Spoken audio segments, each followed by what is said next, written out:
Hey there, it's Pete with GCI Turf. I hope you're having a great day today. I want to welcome you to my father-in-law's home. No, we're not at my house today.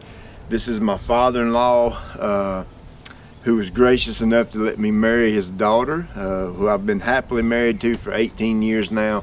18. One of the two. Either way, it's been a really cool marriage. Love my wife. I'm so thankful that he allowed me to marry her. Now, what we did out here was a springtime seeding job. It wasn't necessarily a renovation because we didn't kill off anything and start from scratch. He actually built a new home. Now, before we get into this, I want to make sure you know, in no way, shape, or form do I recommend springtime seeding. Seeding should be done in the fall for the optimum results. With that said, there are times where you just can't help it. You have to do springtime seeding. And this right here was one of those cases. They built the home late last summer. The home was finished being built around the February-ish time frame. So just the timing of the construction and all that, we had absolutely no other choice but to seed it during the spring. And today I want to show you the results of that and show you a few areas that didn't do all that great, and I want to tell you why they didn't do all that great, and then some areas that did pretty good considering it was done in the spring. We'll start over here on the side of the house, and yes, we have some areas like this right here just didn't come in all that great. You can kind of see some of the splotchiness in here. Now when we get down here, look at this turf. Look at that. We're in the bottom of a ditch, okay? So what's the first thing that comes to mind? Well, water runs in a ditch, right? All the water drains to here. So this ground right here stays more moist than, say, this ground up here. So that's why that is looking much, much better. This is about almost 30,000 square feet, 28,000. And it's very hard to drag a sprinkler around and water that much area. Got some foreign stuff coming in right here. I'll manage that in the fall. A few broadleaf weeds coming in here and there.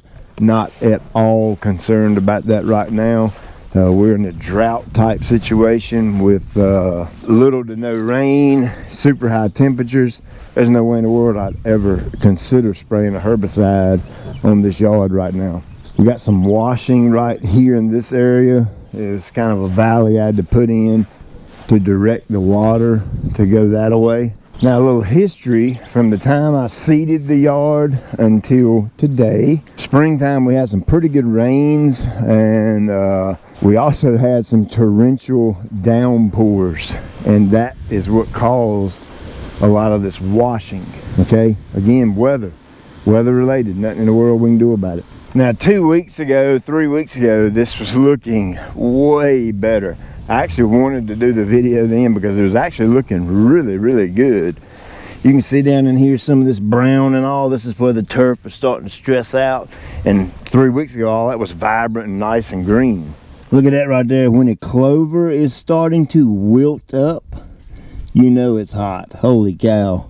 And anywhere in the ditch line, you can see where water runs off aggressively. Obviously, we didn't get any germination there. You can look at, by the look of this ditch, how that's rutted out in the bottom. That'll give you a good idea of how much of those downpour rains that we got. All of this was nice and smooth like a baby's butt. And look what the water did. Look at it, washed all this out. See that rut right there?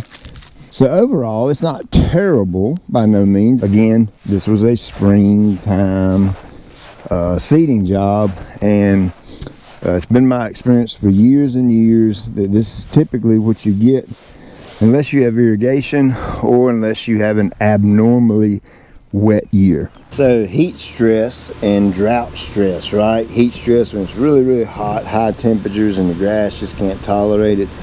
Drought stress, lack of water. Look at this. See how that grass blade is curled up?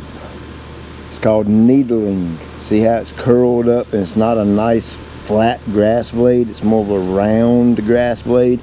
And what's happening is that leaf is curling up like that.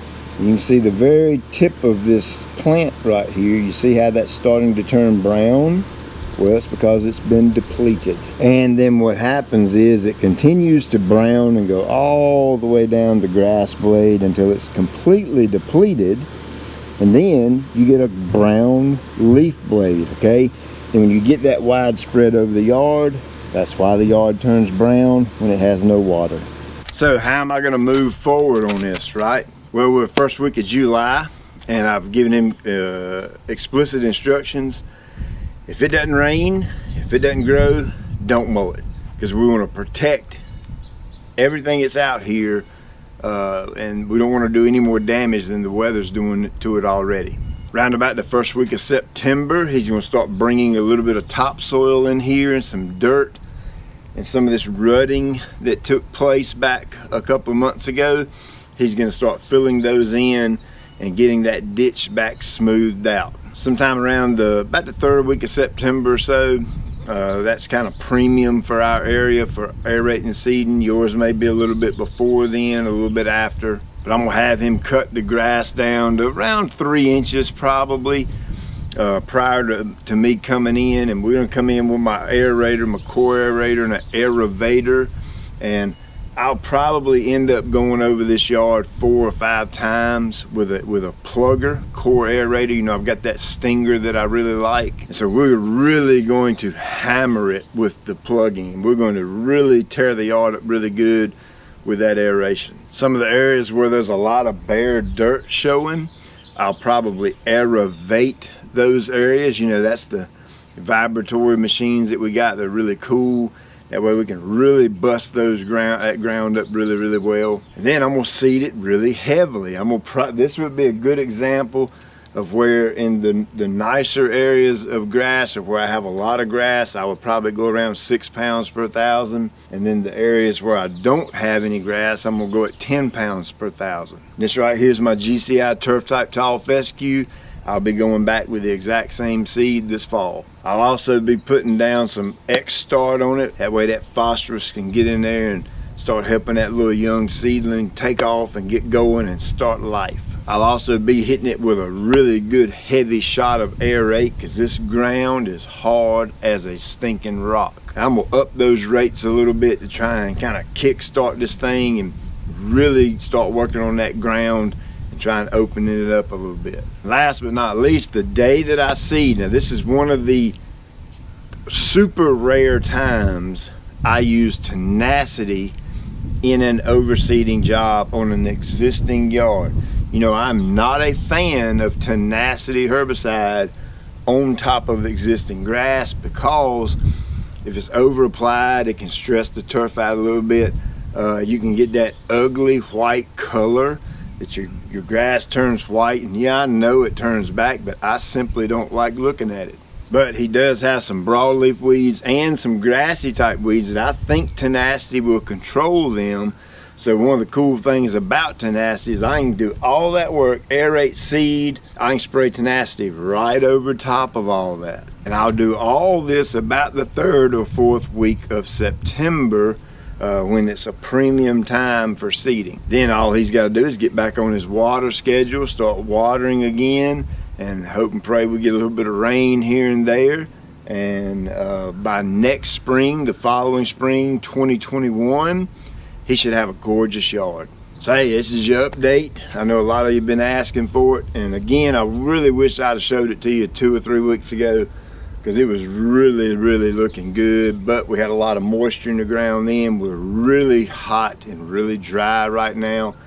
And you can see the fescue's hanging in there, but it's nowhere near at its premium look. So hey, I appreciate you taking time out of your day to watch. Thank you again, and I'll check you later.